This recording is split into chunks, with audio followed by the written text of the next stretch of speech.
Good morning. Calling the Finance Committee to order. Members Alderwoman Finlayson and Alderman Payon and Alderman Arnett are all present. First item on the agenda is approval of the agenda. Mr. Chair, I'll move approval of the agenda as written. Second. Is there any discussion? Failing that, all in favor of approving the agenda signify by saying aye. Aye. Aye. The ayes have it. Next item on the agenda is approval of the minutes from the December 21st meeting. So moved. Second. Discussion? All in favor signify by saying aye. In favor Aye. of approving the minutes? Aye. Aye. Aye. Next item is a series of supplemental appropriations starting with SA 1321, which is up to the finance director to explain it to us. It looks fairly self-explanatory. Yes, you're going to make sure I'm not muted here. You're going to have a series of these today. They're all grant funds that we've gotten additional money for or new grants. And this one is from the Maryland Governor's Office of Crime Control. It's $17,205 to reimburse the police officers for gym memberships, tuitions, and signing bonuses. This is for 21. We just did one of these recently that came in that was for FY20 that was awarded a little late, and this is being awarded early for this year. May I ask, Ms. Dickinson, do you know how much the signing bonuses are? So I'll let Lieutenant Miguez is on, and he can come and talk about the signing bonuses. It's one of the benefits that are in the union contract. Mm-hmm. I was just wondering. Yeah, I don't know off the top of my head what the signing bonuses are. Mm-hmm. If you can bring him forward, he can address it. He can just send an email or something with that information. I don't. And oh, go ahead. I was going to make a motion if you're ready for it. Certainly. I'll move that we give approval, favorable recommendation for SA 1320. Second. I do have another question. Is the reimbursing for gym memberships also part of the union contract? That, I think so. And that, you might as well, you can bring him forward and he can answer these questions. I think that's in the union contract as well. I don't remember that. I mean, I'm not saying it's not there. I don't remember that coming up for discussion. Takia, can you bring Lieutenant Miguez forward? There you go. Sure. Isn't there a requirement that they maintain a certain physical agility, however? There he is. Okay. Hello. Good morning. Morning. Good morning. Way too comfortable. So the answer to the first question is $1,000 for the signing bonus. I'd have to pull it up to confirm, but I believe there were 4. It was either 4 or 6 for the grant year that are awarded, and they're $1,000 each. They were not in the contract. This is all of this money through this grant is separate from benefits negotiated in the union contract. So the gym memberships, also to answer, I believe it was Alderman Arnett's question, they were also not in the contract. Okay, my mistake then. That's okay. So the reason I saw this because we had gym memberships in an earlier grant that we added as an additional appropriation. Given the nature of the editorial in the Capitol today and the nature of our budget shortfall in both this fiscal year and the next fiscal year, I'm a little uncomfortable about this. I guess what I would like to hear is it's all part of our recruit and retention program, that this is one of the things that we hang out there because we're having such a hard time filling our sworn officer ranks, but this doesn't even say it's only going to sworn officers. I mean, who is eligible for this reimbursement for gym memberships? It is, the grant is only for sworn officers. Okay. To answer that question. And it is the grant, the name of the grant is Police Recruitment and Retention. Okay. So they are measures for the front end and the back end. And as all of you know, we've always had a challenge, not so much with getting qualified applicants, but with keeping people because of the size of our department, the size of our municipality. Officers will come, they'll be here for a couple of years, a few years, and then they move on to a county agency or federal level law enforcement. And so we made a huge step with, was it 2 years ago, I guess, with the take-home car program. And that really put us in a good spot for that. But there are other measures that are available to us to offer benefits to keep people here. And that's what, you know, I need to do as commander of admin in charge of hiring and trying to keep qualified police officers here to find whatever I can to accomplish that. So that's, we had this, as Director Dickinson mentioned, we had money for this for last year, and now for this year, I'm hoping that this will continue. And the grant is somewhat flexible in creative ideas that departments can come up with for ways to keep people, to bring in qualified applicants and to keep people as well. So I thank you for that answer. I became acutely aware of this whole issue of recruit and retain when Sheila and I participated in the interest-based bargaining, and those lessons learned have stuck with me. But members of the Finance Committee and Director Dickinson, it seems that we go through a very thorough questioning and vetting of these essays and other things on the Finance Committee. And yet when they come up to the floor, they get pulled off of the consent calendar and we discuss them all over again. So I would like to suggest to Director Dickinson and to the city manager that when these items come up, that you turn to the finance director first. We do thoroughly vet these things. I think we're very conscientious about it. And I think we ask penetrating questions. I don't think they're meant to be tough, but they are meant to be thorough. And it seems like we just hear these things all over again at council meetings and out of context. And so I ask this because gym memberships in a time of hard budgets kind of sticks out there as, what are you guys doing? And the answer is we're doing it with, to me, and I'm testing this with you, is we're doing it with a purpose. And that purpose is we need to keep the officers that we recruit on the force. And this is a very low cost way of sweetening the pot to make sure we have that retention. So if I misspoke in any of those statements, please correct me, but I think that's what we're talking about here. Yeah, no, absolutely. And it's all money from the state, from GOCCP. So it's not coming out of the cities. It's not city money. It's not coming from the taxpayers. So, well, it is coming from the taxpayers. Well, let's not get that confused. Okay, and we do have a responsibility to be stewards. But I think that the more important point to me is we're doing this with a purpose, and that purpose is retaining the people that we've worked so hard to recruit, to train, to inculcate into the Annapolis policing scene, get them up, get them facile with our communities and so forth. Alderwoman Finlayson. Two things. One, I think if there is a greater explanation in the explanation box, it may help in the understanding of what the use is. Okay. So maybe we could put some more details right there in front of us.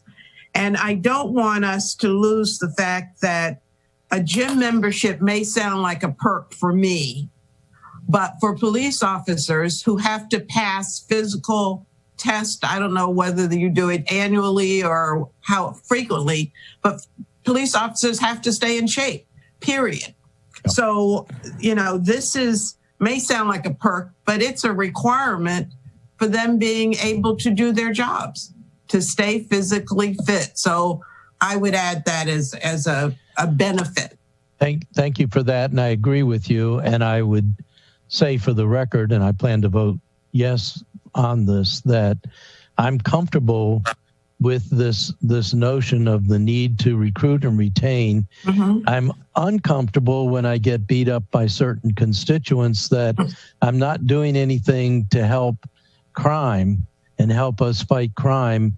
I believe that these budget exercises, as well as some of the things that we're working on with Alderman Savage and so forth, is the very thing, and mainly the only thing, that we as council members can do. We're not going to be micromanaging in the police department and telling them how to police, and we certainly are not going to try to do things that are going to make it tougher to keep police officers here, and to be quite blunt about it, police officers happy to be here. We want them to be happy to be here and to provide the services that they're providing to our citizens. And this is one small part of that. But we are definitely being viewed under a microscope. The Capitol editorial today is one example of that. But also, I think we're our own worst enemy at the council level, because council members don't seem to feel that we on the Finance Committee are doing our job in vetting these transfers. And I believe we are. And I would like to head off some of that, because I think it was the questioning of the way we were handling filling in for the e-tracket that led to the editorial in the Capitol. And every one of those kinds of editorials, while it's just, and I had a long conversation with Rick Hutzel yesterday, and I really do believe in the Capitol as the proper fourth element, and they really should be shining a spotlight on our actions. So it's a just editorial. I'm not questioning the editorial, but I think we make it look like we're not thinking about these things, and we are, and we should be. So anyway, probably more time than we needed to do on something that is a pretty straightforward transfer. But David, I appreciate you giving us that. And colleagues, I hope we're all on the same page on this transfer. Is there any other discussion? Failing that, all those in favor of recommending favorably SA 13-21, please signify by saying aye. Aye. Aye. Aye. All right. I don't think we will spend as much time on the next ones, but who knows? So we have another police department grant. It's $1,000, and either Jody or David, you could. This is an easier one. This was already in the budget of $21,000, but the actual award was $22,000. Right. And if you want to know more about the purpose of this particular grant, Lieutenant McGez can help you. So it is, this one, I think, in the box is pretty self-explanatory. Vehicle theft prevention. I don't know how more we can drill down, much more we can drill down on that. But Lieutenant McGuez, if you have anything you would like to comment, now is the time. Nope. All right. Is there a motion? Chair, I'll make a motion to give a favorable recommendation to SA 14-21.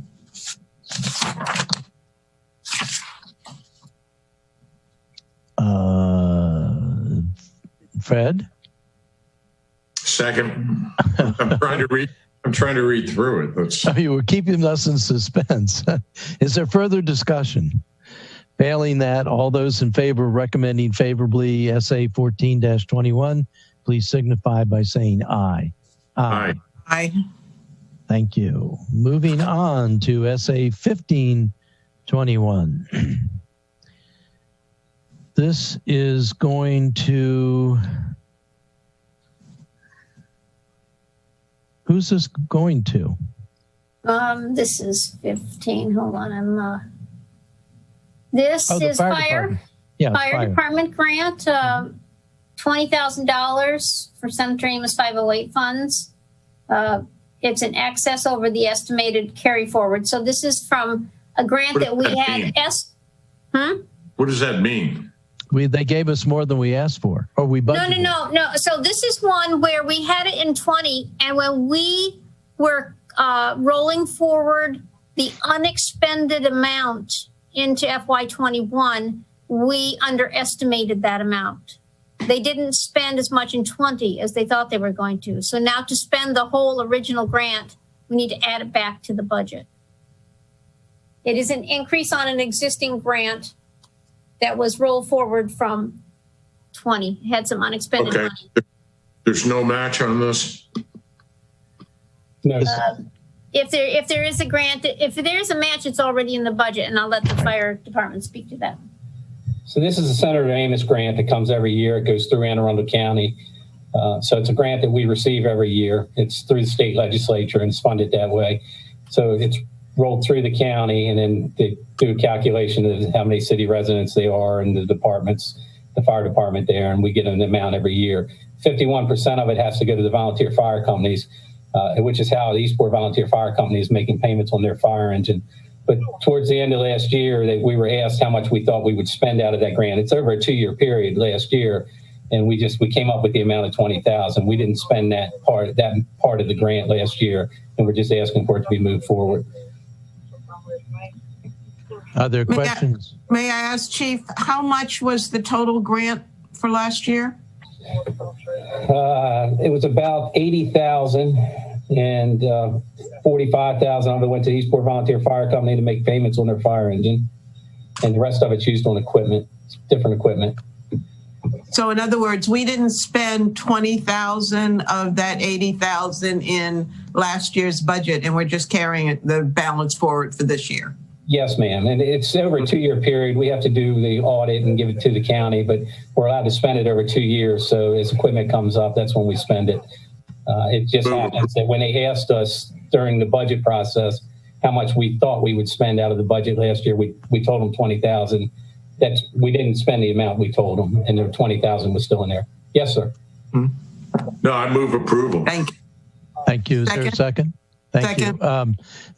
This one feels to me like this is our finance director doing her good job with the fire department for proper accounting and very technical. So I certainly would support recommending favorably. All those in favor of recommending favorably SA 15-21, please signify by saying aye. Aye. Aye. The ayes have it. All right. Next grant is next action is SA 1621. We're going back to the police department, and this is another supplemental allocation. If we could get either the director or the lieutenant to fill in the blanks for us here, that would be good. This is a burn grant. This is the same situation where it was an existing 20 grant, and the amount that we put in the budget this year that carried forward was underestimated. So they need to increase the budget to cover the rest of that unexpended money. Right. Didn't we just have a burn grant request? Well, there's several of them. Yeah, there's all kinds of burn grants. Yeah. Did I hear a motion? Yes. Second. Is there any further discussion? Hearing none, all those in favor recommending favorably to the City Council SA 1621, please signify by saying aye. Aye. The ayes have it. Next one is SA 1721. This is for Office of Emergency Management, and looks like it's along the same lines as the others. This is one where we had a grant for 21 for $145,000 in the budget, but they've awarded us $160,000, 132. Why does that happen? I think the granting agencies have extra funding that they can pass around, and they increase the level of their estimated award. But Chief Simmons is on phone. It's because they love Kevin so much. He's on the we call. know what the real story is. Yes, he does. He's You're on muted. mute. You're muting. You're muted. There you go. Mute yourself. All right. I did. Yeah. I was actually video too, and something just happened. But can you hear me? Yes, we can. Yeah. And see you. Oh, you can see me as well? Yeah. Okay, great. That's even better. So this grant is FY 2020 Homeland Security grant. There's no match required. And on occasions, we negotiate some extra grant money that we see out there. And we have the $15,132 that we negotiated, which will bring that grant to a total of $160,132.06. And the performance period for that grant will be September 1, 2020 through February 28th, 2023. Are there questions from the committee? Is there a motion? I'll move approval of SA 1721. I just moved. All right. Okay, I will second the recommendation for SA. Is there any further thank you, Director Simmons, for that explanation. Is there any further discussion? Otherwise, all in favor of recommending favorably SA 1721, please signify by saying aye. Aye. Ayes have it. Now we have to switch to our phones or some other way to look at SA 1821. Whoops. Now I just lost it. So circling back to the other one we're talking about, I've been texting with Tricia, who says that there is a signing bonus of $2,500 in the contract, but I'm not sure if we're talking about two different things or not. So anyways. Well, I'm glad. I'm not sure. I don't know if the grant is paying for something different than that is or not. They are. If we want to get into that, Oh yeah, well you can. How about you just send the information out by email as the details on just send us. I think we've disposed of that and we're satisfied. Yeah. So okay, sounds good. Time to move on to SA 1821, which is from Homeland Security, and again it's OEM. Director Simmons, you're up again. So can you hear me? Okay. Yes. Okay, this is a grant through the FY 2020 State Homeland Security Program. There's no match required. This grant provides $40,000 in grant funding to pay the salary of the Maryland Incident Management Team Coordinator who actually works for me. And it's good from July 1, 2021 through December 31st, 2021. So the IMT coordinator coordinates and manages a state team of highly trained personnel whose specialty is responding to large-scale and complex incidents or special events. It's a job that I had prior to coming here, one of the many jobs that I've had prior to coming here to the city of Annapolis, and the state wanted me to kind of oversee that program still. Questions from the committee? Alderwoman Finlayson. Yes, Director Simmons, this does not begin until July, did you say?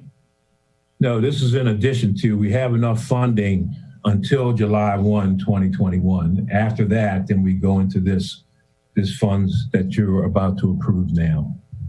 Okay, and is someone in that position currently? Yes, John Scholes, retired deputy chief from Anne Arundel County Fire Department. I think you're familiar with John. Okay, thank you. Mr. Chair, I'll make a motion to give a favorable recommendation to SA 1821. I believe the muted Alderman Payone's lips said second. Yes, he did. Is there any further discussion? Again, thank you, Director Simmons. All those in favor of recommending favorably SA 1821 signify by saying aye. Aye. The ayes have it. We now move on to SA 1921. And again, OEM for a whopping $874. And we'll take anything we can get. Please. Thank you for getting it. This grant is through the FY 2017 Urban Area Security Initiative Program, some leftover funds. There's no match required. This grant provides $873.88 of unused funds from the Maryland Emergency Management Agency. We will use these funds for PPE. Has to be used by February 28th, 2021. Are there questions from the committee? And by the way, Director Simmons, thank you for the masks. I'm sending out a notice to tell people I have them. I am thinking, and I want to ask you if this is okay as an aside, I wanted to see whether Eastport Elementary, my sister works for the school system over at Tyler Heights, and she said the schools are kind of hurting for PPE, and I just want to make sure that giving that to the schools is an appropriate allocation of those masks. We do have a plan in the hopper for the school system. We're getting ready to roll that out within the next week or so. You can give your mask to them, but I would prefer that you kind of concentrate on the houses of worship in your area and the businesses. Okay. All right. And we will. Glad I asked. We'll certainly look into the school in your area, and I'll let you know when we actually. All right. I can tell you Tyler Heights is short of PPE. That's in interfamily communications. So I don't know about Eastport Elementary, but in any event, returning to the business at hand, I'm lost. Are we on, did we vote on No. SA 1920? Also, all those in favor of... Mr. Chair, I'll make a motion to give a favorable recommendation to SA 1921. A second. All in favor signify by saying aye. Aye. The ayes have it. SA 2021. We're back to the police department. Police department, $100,000 again from the Governor's Office of Crime Control. And I'll let Lieutenant Miguel speak to the use. It's a new grant. I'm actually going to pass that off to Patty Norris, one of our community services specialists. She's been very involved in that grant. Data-driven predictive analytics. What the heck is that? Yes. Can you hear me? Yes. She can answer that. Okay. Good morning. Good morning. Morning. So Predictive Policing, it's a GOCCCP grant, $100,000. It's a partnership with the University of Maryland, actually. Salisbury currently has the grant from the governor's office to do this. We are the second jurisdiction in the state to receive this funding. So it's kind of a unique and innovative opportunity to work with the University of Maryland. Basically, it's using multiple data sources, using a data pool from us. The funding funds our crime analyst, a project director, and a lieutenant to work on this grant. The bulk of the funding goes to University of Maryland. I think $80,000 goes to two academic people there that we're working closely with. We actually do a weekly conference call we started last week.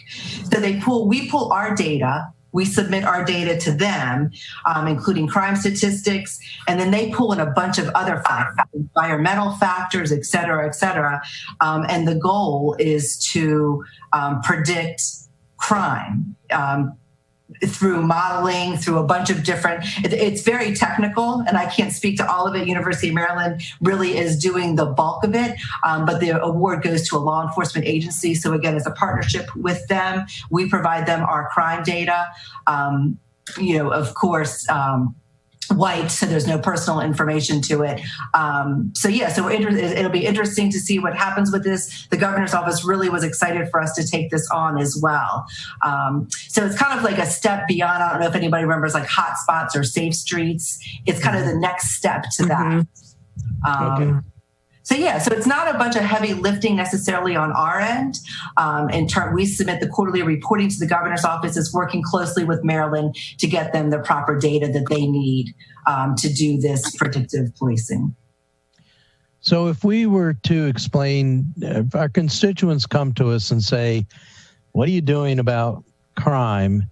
And this would come to mind certainly to me as something that we're doing, but what will the analytics do? Will it point out somebody who might be likely to be drawn into crime, or is it going to do something that will analyze somebody who's already committed a crime? I'm trying to figure out whether... I don't think it's people-based. I think it's more geographically based. Okay. And so it's not necessarily people. We're not following people. It's more geographic, environmental. Is the crime happening close to a neighborhood liquor store? Is it those kind of things? Okay. Yeah, and I think it's kind of a new concept. Like I said, Salisbury had the grant for a year, and they've continued on this year. So it's really in its infancy stages, and they just wanted to have another test site online. Okay. Alderwoman Finlayson. So thank you, Mr. Chair. So Ms. Norris, does that mean that the data will come back to the police department and assist the chief and his staff in deployment? Exactly. That is the ultimate goal. Yes, that is ultimately the goal. I think there's a lot of steps to get there. You know, and of course, when you they'll pull in the shot spotter, all those kind of analytics that are already out there, and pull it all together into one analysis. So that would ultimately be the goal. Okay, great. Thank you. Mr. Chair, I'll make a motion that we give a favorable recommendation to SA 2021. And I'll second that motion. Before I call the vote, colleagues, I just want to point out the government, this government and most governments do so much for their constituency that they're totally unaware of. And I think this is another one of those things when people ask us, why aren't we stopping the gunfire? Why aren't we doing anything? We've been in office umpty-ump years and things haven't changed. I think we need to remember to tell them that there's a whole complicated machinery, very sophisticated machinery that is going on really even as close as we are to it, much without us being aware of it in all of our public safety and in fact in all of our departments. So I think this is yet another example of something that is going on silently. Of course, being an alumni of the University of Maryland, I'm glad that my university is being part of this, but I'm going to try to remember next time I get a question about what are you doing to talk about things like this, because we do an awful lot that just goes unrecognized and unappreciated by our constituents. So I think this is another goodie. Did you want to say something, Patty? Just one more comment. So tomorrow we actually are having a conference call, and one of the items on the agenda is a press release. So I'll be sure to make sure the press release gets out so you can have it to explain more to your constituents in writing as well. Perfect. I can put that in my email I send out before every council meeting. No problem. Because we've got to, we should be accountable to our constituents, and I think we really do need to be the ambassadors for the things that the city is doing. Just like years ago, Sheila and Fred, you remember when Director Gerald gave us a list of 23 projects that Public Works was doing. And it was marvelous. It was absolutely marvelous. And we said, gosh, we got to get this in the paper. Look at all of these things. And I think we can do it for every one of our departments. We can talk about the kinds of programs that fire does that are unnoticed in terms of getting people to change the batteries in their, or get fire detection or change the batteries. All those things go on day in and day out, and we kind of know about it, but we don't let our constituents know about it. So anyway, Madam. Yes. Excuse me. I think we should commend staff because the state has recognized our departments, police, fire, OEM, for the work that they do and the capability that is within our ranks to see fit to give us money so that we can participate and be models, continue to be models. But, you know, the Office of Crime Control and Prevention has, and I happen to know Glenn Fuston, have known him since ninth grade. But, they recognize that, our folks are top notch. And when they need something done, they come to Annapolis, and they come with money in hand to help us. And so that's a big benefit to the city and to the residents of the city. So, all of the staff should be commended for all you do in keeping our city safe as we move through this terrible time. So, having said all of those good and appropriate things, are we ready to vote? If so, all in favor of recommending favorably signify by saying aye. Aye. Ayes have it. And I hope all of our staff members here are feeling the love.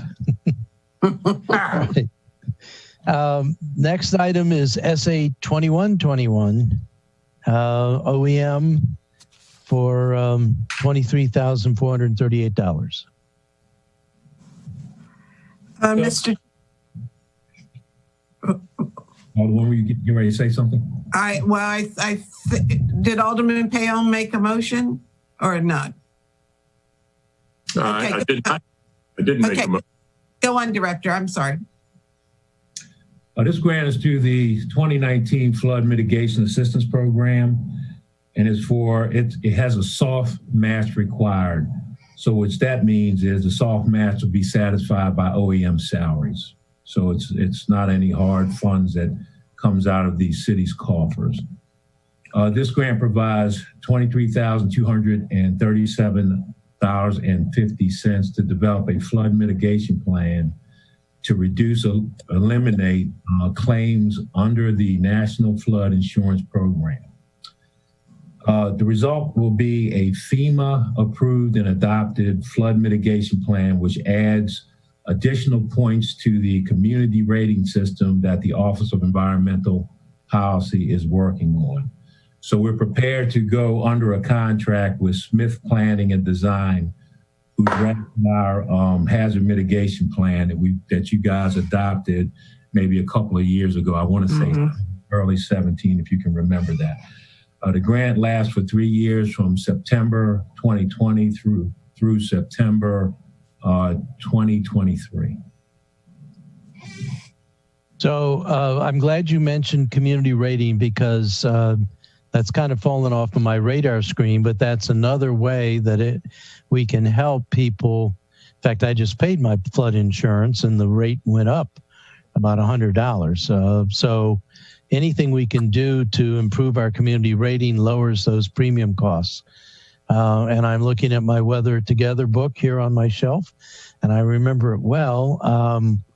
I suspect we're going to be reinitiating interest in that as we get into the city dock, because sea level rise and nuisance flooding are going to be put right back in front of us when we get into those discussions. But are there questions, or is there a motion from the committee on SA 2121? I'll move a favorable recommendation. Second. Is there any further discussion? Failing that, all in favor of recommending favorably SA 2121 to the City Council signify by saying aye. Aye. The ayes have it. I believe that takes us through our supplemental issues or matters, and we're ready to move on to two pieces of legislation. Thank you, Director Simmons. Thank you, Lieutenant Miguez, for your help. And I hope we'll breeze right through next Monday with all of these essays. Thank you. Next two items are legislative items. The first one is 04220, which looks like a fairly straightforward embellishment of the code to add treatment in addition to transportation, but we can let the fire department walk us through that. Takia, if you could bring Battalion Chief Christian on board too, that would help because he runs our EMS division. But while they're doing that, this is we're doing some unique things in the fire department. Most of you have heard in the past about our concerns about the healthcare industry in general, our hospital wait times.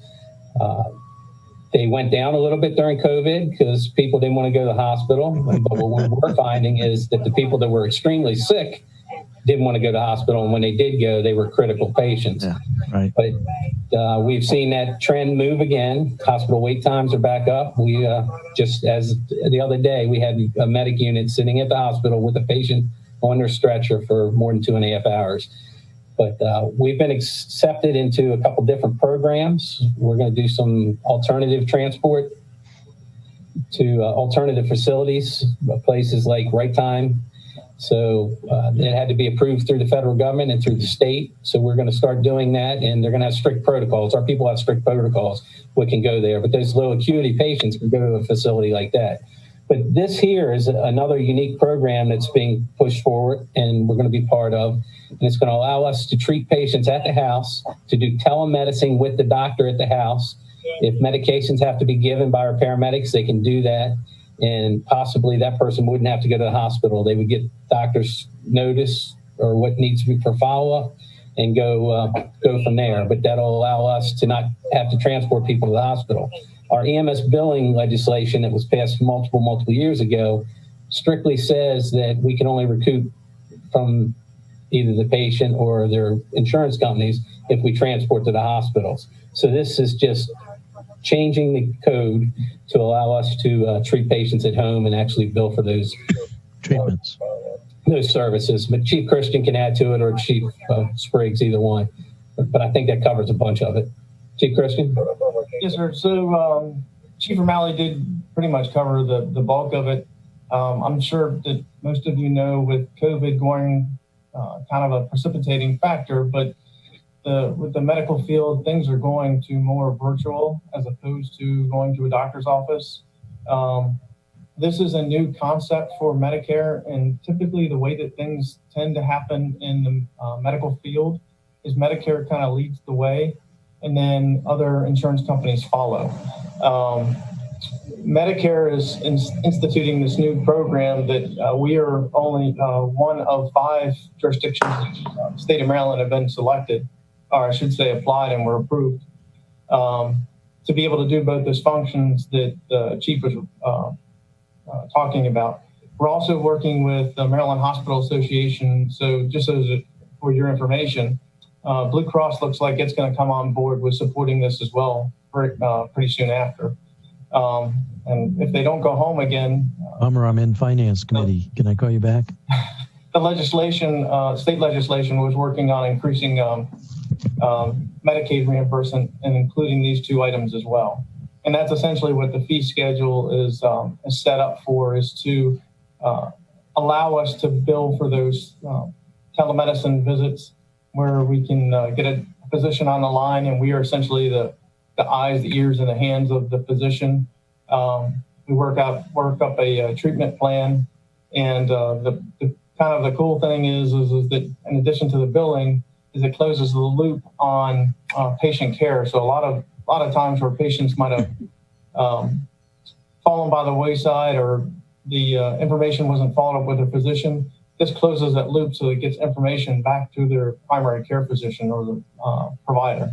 So it's a win-win, and it's an opportunity for us to get moving into where the future is going, and it's kind of cool because we're getting in at the jump. And if I could just add, I just want to assure everybody that just because we're treating at a residence and not taking them to the hospital, that we are going to treat everybody. And just because this is added to our billing is not going to replace that.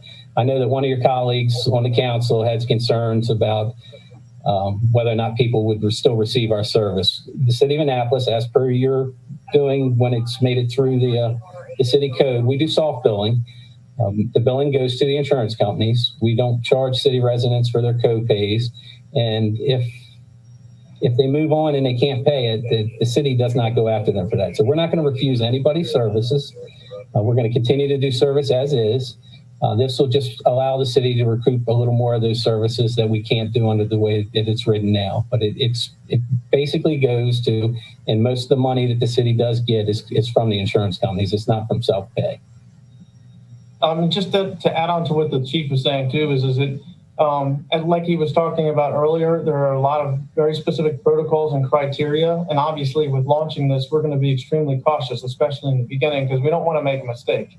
But with that being said, one of the criteria to be able to even provide this service via telemedicine or an alternate destination is the patient has to agree to it. So obviously, you know, our attempt is to always inform the patient of all the specifics of what's going on with their condition and what is probably the best care to provide them. But if it's something that we can take care of in the home, or if we can take care of right time, it's going to avoid even though, like the chief was saying, city residents, we don't go after them for copays and things like that anyway. But it's going to reduce the cost to the medical system in general, number one. And then the second aspect of that is that what led us to really approach these is the crowding issue in the emergency room. So it makes our system a lot more efficient so that we don't have units stuck for long periods of time. Are there questions or comments from the committee? Alderwoman Finlayson. Yes, thank you. This sounds like an awesome program. Two questions. One is, what's our liability in now dispensing medical, procedures or the like? Or is that something within the confines of what you already do? So that would be in the confines of what we already do. I'll give you an example, and because opioids is a major concern, and as you know, our fatal overdoses are up this year. But if we go to a scene and we administer Narcan to a patient, or we have to start an IV and give some other medication to that patient, so say it's a diabetic emergency where their glucose is down, and we either have to give medication through their mouth or through an IV. And then that person, we bring them around. I don't want to say we cure them because their levels have to be figured out, but they're feeling fine, then they refuse services because we don't transport anybody to the hospital that says they don't want to go. Currently, we can't charge for those services. This will allow us to do that, but we're going to treat everybody, and they have to agree to not want to go to the hospital. If they don't want to be transported, they actually sign a refusal form. But we're going to be talking to the doctors just like we do through our radio now when we get consults. But they'll be able to see them through like an iPad or telemedicine. So we'll be talking to doctors. So we feel very confident in our employees, what our medics do every single day.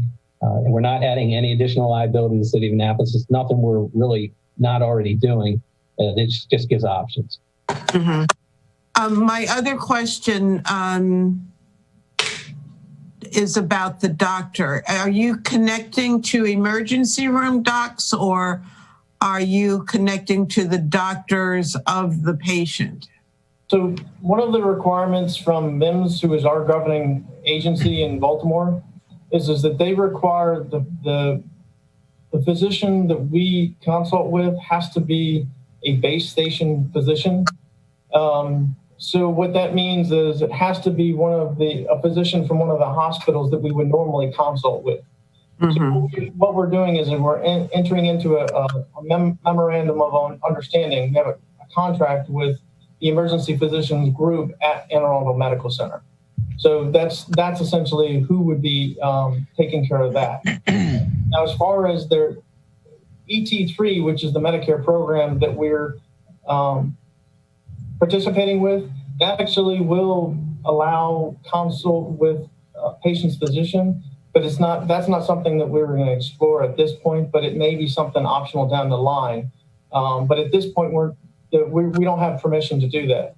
And actually, I just received, we had to submit an application to them for the telemedicine protocol.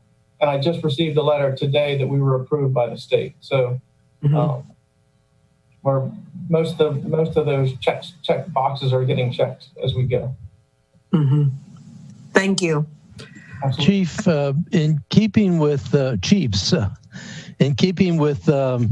my comments earlier on another matter, I think it would be really very helpful if there's a short, concise blurb you could send to us on the council that would explain this. I like the idea of going to First Care or someplace else if I've got a cut rather than going to the hospital. That makes just tremendous sense to me. And of course, I welcome the notion that we ought to be paid for treatment we're rendering because we're essentially the provider there and we should be reimbursed. But this is another one of those things where the city staff are doing innovative things, as you described, Chief Romali, and nobody's aware of it. And that's part of our job, is to make sure that they're aware of it. And I can, if you can give me a couple of paragraphs that are in layman's terms, I will be more than happy to put that in my blast email I'll be sending out this weekend. Anytime we can let our people know what we're doing for them, I think it's incumbent on us as the electeds to do that. So I will be happy to spread that news, that good news, if you can get me something. Chief Christian will be more than happy to send you a little. Okay. Well, there should be a press release. And, yeah, there should be. We will push it out. We'll push it out social media and through the press release once the program gets up and running. We're still working through all the processes. We have the agreements and the MOUs in place. As you can see, we have changed the city code to allow us to do some of it when it comes to billing. But we're putting it all together, and we're going to allow people and put it out there so people are aware of it. And just the chief was talking about is we're talking with Anne Arundel Medical Center, obviously huge corporation. They have a PIO that we're going to get with the city PIO as well as Right Time, twofold to like Alderman Arnett is referring, is to kind of push the reputation of the city up, because this is really cool.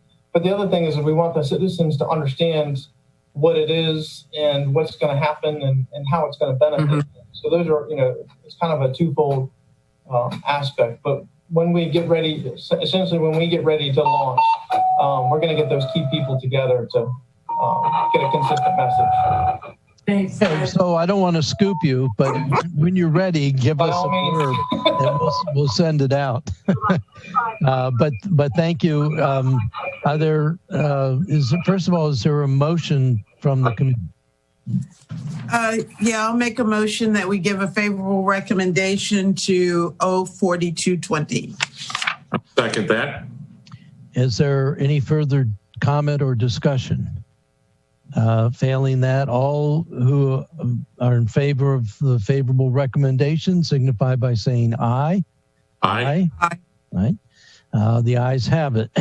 Thank you, Chief and Carol and Robert. This has been very enlightening, and it's encouraging. I mean, it's encouraging to see good things going on and things we're doing to improve the quality of care for our citizens. So we thank you very much for that. The next thing is the resolution that recommends the same changes in the fee schedule. That's, got to get out of here and get to R something. 5620. 5620, right. I think this is pretty much self-evident. It's adding the word treatment to transportation in our fee schedule, and doesn't do us any good to pass the ordinance if we can't charge the fee. So it's something that's pretty self-evident I think we need to do. But I would accept a motion to recommend favorably on our 5620. Second. I mean, yeah. I'll make Getting the a little motion. ahead of myself. I move that we recommend it favorably. Right. Okay, then I will second it. All right. Is there any further discussion? No. Well, I do have a question about the rates. Are these standard prevailing rates? They seem a little high.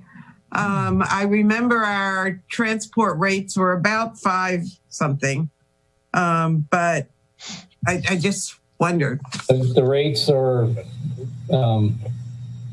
very similar, or if not, same as Anne Arundel County's rates. They are basically the going rates out there. But as you know, with your health care, where you get billed from a doctor's office at one rate and the insurance company pays a certain rate, it's the same way for the CMS billing. So while you may see $750 for EMS transport for ALS patient, the insurance companies may be paying $3 something for that. In Medicare or Medicaid, they pay a flat fee. It's even less than that, but it is a pretty well standard rate. And Chief Christian, you can correct me if anything's different. But. No, what the chief said is absolutely correct. And in conversation with our billing company, like I said, they're the same billing company that represents Anne Arundel Fire as well. We have to review these fees every couple of years. So this does build in a little bit of padding for a couple of years for growth for Medicare. Because obviously Medicare and the insurance companies are only going to pay what they're going to pay. The billing company makes our recommendations to us about our fees. Exactly. They see what's going nationally and what trends are out there. So we're not above anybody. It's pretty standard fee. Right. Usual and customary rate. Are there any other questions? Is the committee ready to vote? All those in favor of recommending favorably to the council R5620 signify by saying aye. Aye. Aye. Okay. Thank you, everybody. I have to say, after, for me, a fairly disappointing night, this is an uplifting meeting to hear about these things that we're doing. So we appreciate your time and your service. So thank you. Thank you.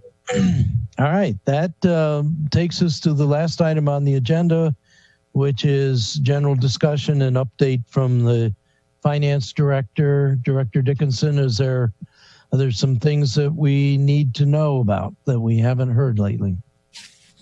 I just usually give you an update on what we're doing. One of the major things I'm doing right now is we're getting ready to establish our ban line of credit with JP Morgan Chase, who won the bid on our ban. And this is going to be the money that we draw from to do the capital improvements, where the line of credit total is $12,600,000 to fund any needs we have for the next 12 months. In addition to the monies we have, the proceeds we still have from our past issue.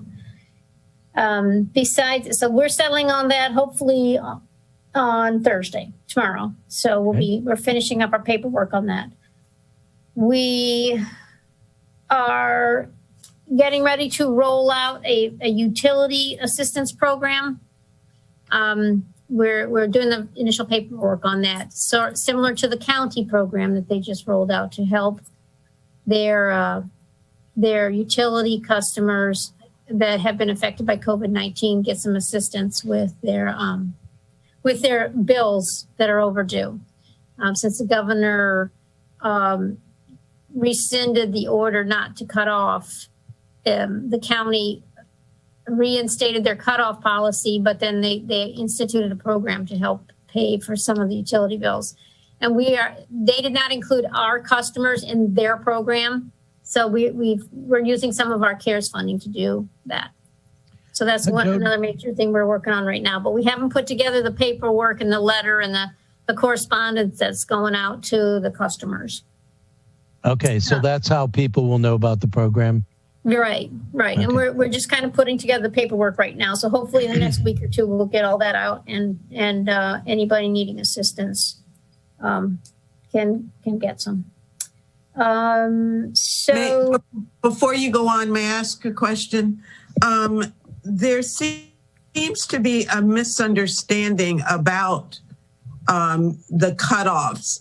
If someone gets a cutoff notice and they're in the city and they get a letter from us saying that we are extending that moratorium, I guess, is it clear that they still will have to pay that amount going forward, or is this actually a waiving of the fees owed? Nothing's being waived. I don't recall the message going out that's on the bills, but we're planning on, for those who don't qualify for the assistance that we're giving, we're going to offer payment plans for the others, for anybody who hasn't paid, that has a past due balance. And so we sent, I thought a message went out on the first, back in the summer when we early summer when we were told we could cut off utilities. So the assistance we're giving, does that actually contribute to their amounts owed? Mm-hmm. Yes. Okay. Yes, what it is for those customers who have had trouble paying their utility bills because they're directly impacted by COVID, and that's part of the application process they have to go through. They have to show that they were directly impacted by COVID. We're going to be giving a grant to another agency to look at the applications and decide who qualifies. And then they will send us the money back and the list of customers it pertains to, so that we're not doing it. We're not paying ourselves utility money. So I just think anything we can do to make it clear what the obligations are. Yeah, so with this is going to go out a letter explaining where we're at with the rescinded order from the governor. We've got to give them 45 days notice, and we're going to tell them their options in this letter on what they can do, what options they have to work with us on this. We have to start collecting the past due amounts. The governor's moratorium ends on November 15th? Yeah, the order was rescinded on October 1, but they had to give 45 days notice. Okay. So the county did theirs on October 1, and theirs takes effect on November 15th. Ours is going to be the end of the calendar year before ours takes effect, because we have to give the 45-day notice. Okay. Thank you. All right. So besides the borrowing and this utility program, I've been working with Fitch, who are updating. They do an update of our rates occasionally, and I had to work with them on getting them some financial information about how the city's doing with COVID. We're working on our financial statements right now. The auditors are beginning their audit procedures. And besides that, we are implementing Granicus has got a software program. They're going to help us monitor our short-term rentals, which I think I've spoken about before.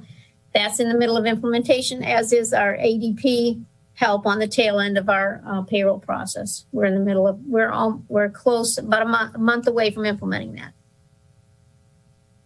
And I plan to update our October 31 projections. You're waiting for the every 2 months projections from me on the budget and the COVID reporting for the end of October. So those are my to-do items, my major priorities.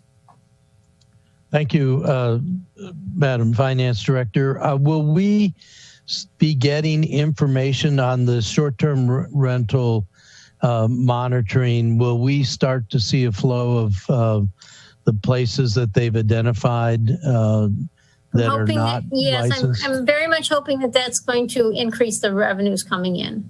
And it may backdate. They have capabilities of looking back as far as rental experience going back. So it might even capture some lost revenue from earlier. I know Labor Day weekend, my neighborhood, really throughout the peninsula was awash of a lot of strange faces, not strange, and new faces. And I assume some of them are family members or friends, but I also assume a lot of them are short-term rental operations, which I don't think there are very many registered such operations in Ward 8, but there certainly seem to be a lot of them in place. And in addition to a revenue source, this is a public safety issue. And I think one of the primary reasons that makes it legitimate for us to be doing this is we want to make sure people are staying in a safe environment. So it would be good to know, after all that work we put in on that legislation, to finally get some sort of reporting about how many of these. There was the specter that they're everywhere. And then there were some people that said, well, there's a whole bunch of people who just do it a little bit. And we don't really have a strong sense, I don't, of how pervasive the short-term rental business is. and whether or not that's a problem. So it'll be really good to get this information from that company, from Granicus. Alderman, I sent you an article this morning on DC and how they're handling their legislation, which is over a year old, and they're working on their procedures. And I thought it was a good process that we may want to look into. I saw it, but I didn't open the link. Yeah. But speaking of Granicus, I am hearing that just like eTrackIt, Granicus is starting to present a lot of problems. I think just before going into this meeting, there were some problems. Are we going to be facing the same thing with Granicus as we're now facing with eTrackIt in terms of it being obsolete and needing to be upgraded or replaced?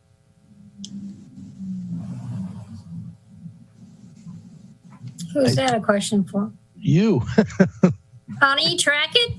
No, on Granicus. Oh, okay. eTrackIt, we already know we're doing something there. So I guess I wasn't following how that relates to Granicus, but the Granicus program is going to also monitor permits, meaning we're going to monitor the STR permitting through Granicus. And they make sure they tell us what the population is. And if they're not in our permit population, they're going to reach out to them and say, you're not in our permit population, right, and get them permitted. And then they are going to follow up and then the payments go through them too. And they're going to look at rental activity in the area. And they have some kind of monitoring process they do to try to estimate how much booking nights they have, and then reach out to them to say, we think you should have provided additional funds for this month, and can you tell us what your nights were, that kind of thing. Yeah, I meant a different thing. I meant Takia was saying that, like, for example, we didn't get SA 18 attached, and that Granicus. Granicus it's not. Granicus bought the company that's doing the STR tracking. Right. So it's two different products.